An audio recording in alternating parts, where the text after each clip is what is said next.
Hi, I'm the Guitar Trooper, YouTube's favorite old guy. Remember these? I said, hey, hey, hey, yeah.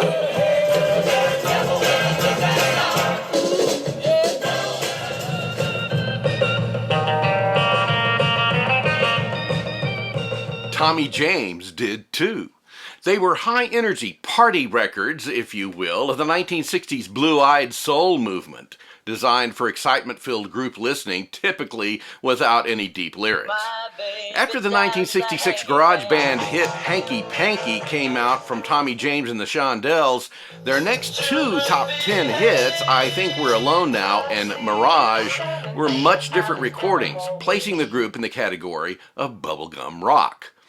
In 1968, though, Tommy had the idea of being the producer of his own record, a party record, hot and energetic with a casual but quick rhythm and blues feel, much like that he had heard from Gary U.S. Bonds and Mitch Ryder. All that he needed was a catchy name.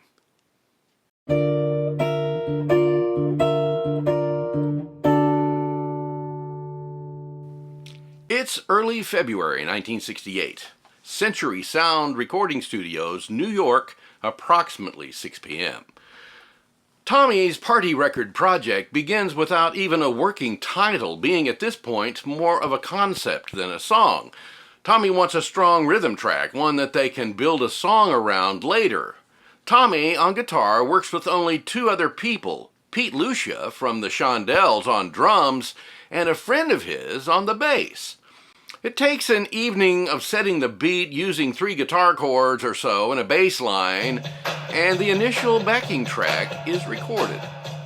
Over the next 3 weeks, working in the evenings, Tommy and his writing partner Richie Cordell begin the process of molding the original raw rhythm track into a usable song sequence. By cutting it up and reassembling the pieces, adding various party noises and short instrument riffs, the background track is completed with a raucous party noise, a verse and chorus section, and a spot for a hook. But the lyrics, for now, are just as scattered as the original rhythm track.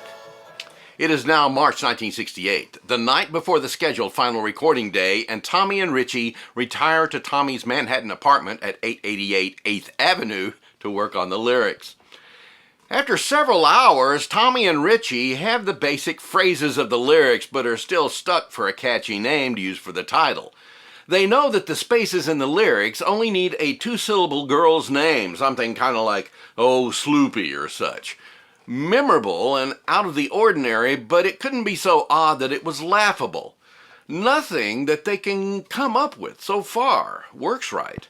It would seem to be a rather rudimentary problem, but if they picked the wrong name, it could doom the record to being nothing but a footnote. Feeling the mounting pressure to have a song the next day, Tommy and Richie struggle until midnight to come up with a name, but can't think of anything that fits. Finally, fully frustrated, they decided to take a cigarette break. They abandon their guitars and go out on the terrace. Now, Tommy had stood on that same place for years, looking out over the New York City skyline. He lights his cigarette and then looks up. And suddenly, he sees it. He had seen the same thing from that vantage point countless times over the years, but not as he saw it now. That's got to be it. He taps Richie on the arm and points out over the rail. Look. It was a sign that displayed the time and temperature, but that wasn't what he had noticed. It was the flashing logo under it for the insurance company Mutual of New York. It was only the company's logo, which was initials in bright green, M-O-N-Y. They simultaneously start laughing. That's perfect. What could be more perfect than that? Mony, a short 2-syllable, easily female name and goofy enough to be memorable without being hilarious. It was indeed the perfect fit for a new upbeat song named Mony Mony. Allegro Sound Studios, Tommy's favorite, 1650 Broadway in the basement, New York, early March 1968. They now had the lyrics and were ready to overdub the vocals to complete the recording. Tommy recruits everyone that he knows to participate, including secretaries, friends, associates, whoever he can find in the 1650 Broadway building. Hand claps, unison chants of the chorus, and yeah, screams. It's all spontaneous, and it's pure excitement. Mony Mony hit the street in late March 1968 and became an international top 10 hit in 11 countries, number 3 in the US and number 1 in the UK. It is a new sound for the group, and they follow up with 2 more upbeat singles, but neither one ignites.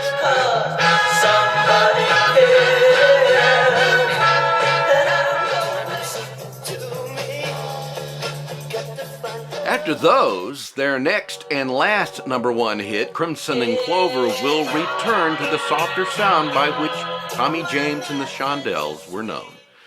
Today, Tommy continues his entertainment career with concerts, accompanied by an updated version of the Shondells.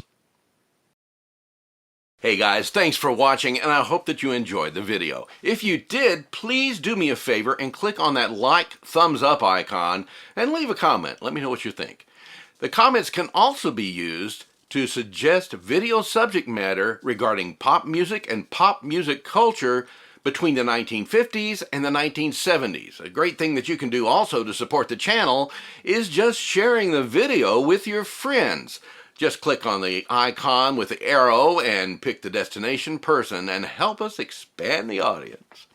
Speaking of support of the channel, this would be a great time to subscribe if you're not yet a subscriber. It's easy and it's free, and it lets YouTube know that you support this channel. Just click on the subscribe button and be sure to select the top notification bell when the drop-down menu appears so that you will be notified when I post new content for the public.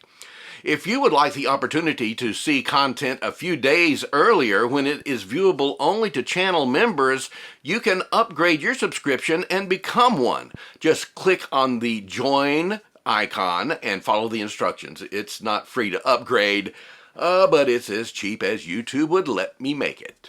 Thanks again for watching.